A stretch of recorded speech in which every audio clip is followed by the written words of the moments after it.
तो service global footwear यानी SGFL ने 2025 में वाकई कमाल कर दिखाया है। आज हम उनके मालियाती नताइज का जरा गहराई से जायजा लेंगे और ये जानने की कोशिश करेंगे कि आखिर ऐसा क्या हुआ जिसने इस साल को कंपनी के लिए इतना इतना खास बना दिया। चलें सीधा उस नंबर पर आते हैं जो सबसे अहम है, 1.93 अरब रुपए। जी हाँ, ये है 2025 के लिए कंपनी का टैक्स के बाद का फाइनल प्रॉफिट। ये कोई छोटा मोटा नंबर नहीं है और सच पूछें तो यही हमारी आज की पूरी कहानी का मरकज़ है। अच्छा, इस कामयाबी का असल अंदाज़ा लगाने के लिए ना पिछले साल से मुवाजना करना बहुत ज़रूरी है। तो देखिए, मुनाफा 1.10 अरब रुपए से बढ़कर सीधा 1.93 अरब रुपए तक पहुंच गया, यानी सिर्फ एक साल में तकरीबन 75% का इजाफा। ये कोई मामूली बात नहीं, ये एक ज़बरदस्त छलांग है। तो ये बड़ा नंबर तो सबने देख लिया, लेकिन अब असल सवाल ये है कि कंपनी ने ये इतना मुतासिरकुन रिजल्ट आखिर हासिल किया कैसे। चलें अब जरा इन नंबर्स की गहराई में उतरते हैं और इस कैसे का जवाब ढूंढते हैं। तो हमारी कहानी का जो पहला हिस्सा है ना, वो है प्रॉफिट एंड लॉस स्टेटमेंट। यहीं से सारी बात शुरू होती है और हमें पता चलेगा कि कंपनी की सेल्स कदम ब कदम कैसे एक बड़े मुनाफे में तब्दील हो गई।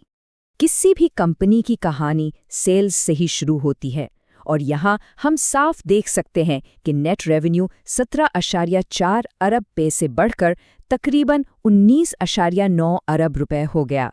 तो ये वो मजबूत बुनियाद है जिस पर बाकी सारी कामयाबी की इमारत खड़ी है। लेकिन बात सिर्फ ज़्यादा सेल्स की नहीं है। असल कमाल तो ये है कि SGFL ने अपने अखराजात को भी बड़े अच्छे तरीके से कंट्रोल किया और इसी का नतीजा है कि ग्रॉस प्रॉफिट 2.9 अरब से बढ़कर तकरीबन 3.5 अरब रुपए तक जा पहुंचा, जो कि एक बेहतरीन मैनेजमेंट की वाज़ेह निशानी है। अच्छा, अब कहानी में दो बहुत अहम मोड़ आते हैं। पहला तो ये कि कंपनी ने अपने कर्जों पर सूद की अदायगी कम की, यानी 667 मिलियन से कम होकर सिर्फ 480 मिलियन रह गई। लेकिन जो असल गेम चेंजर था ना, वो थी दूसरी चीज़, एसोसिएट कंपनियों से मिलने वाला मुनाफा। ये वो कंपनियां हैं जिनमें SGFL ने इन्वेस्टमेंट की हुई है और उन्होंने SGFL के प्रॉफिट में 2.27 अरब रुपए का हिस्सा डाला। ये एक बहुत बहुत बड़ी वजह है इस शानदार नतीजे के पीछे। चलें, प्रॉफिट की कहानी तो वाकई बहुत मुतासिरकुन थी, लेकिन अब जरा कंपनी की ओवरऑल फाइनेंशियल हेल्थ पर भी नज़र डालते हैं और उसके लिए हमें देखनी होगी बैलेंस शीट, जो बताएगी कि कंपनी की माली बुनियाद कितनी मजबूत है। ये चार्ट हमें बता रहा है कि कंपनी के असासे हैं कहाँ।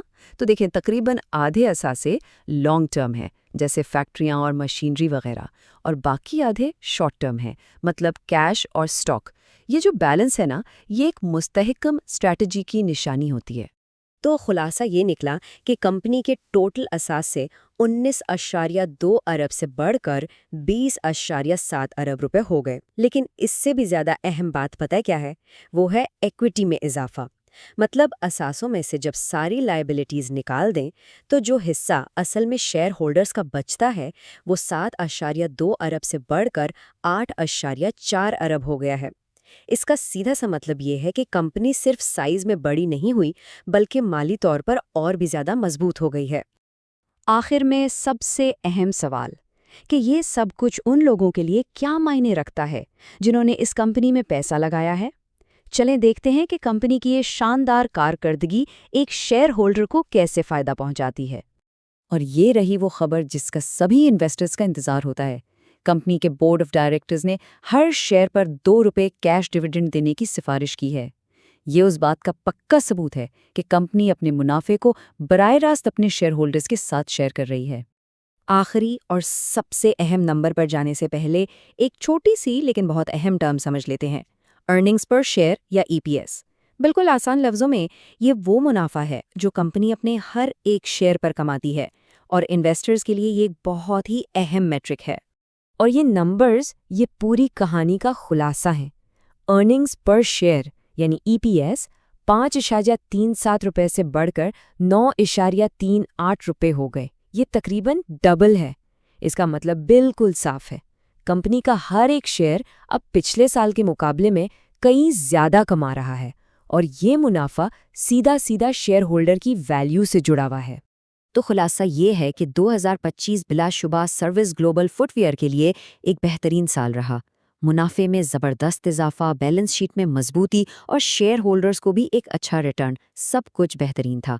लेकिन अब बड़ा सवाल ये है कि क्या कंपनी मार्केट के चैलेंजेस के सामने इस मोमेंटम को बरकरार रख पाएगी? ये एक ऐसा सवाल है जो सोचने पर मजबूर करता है।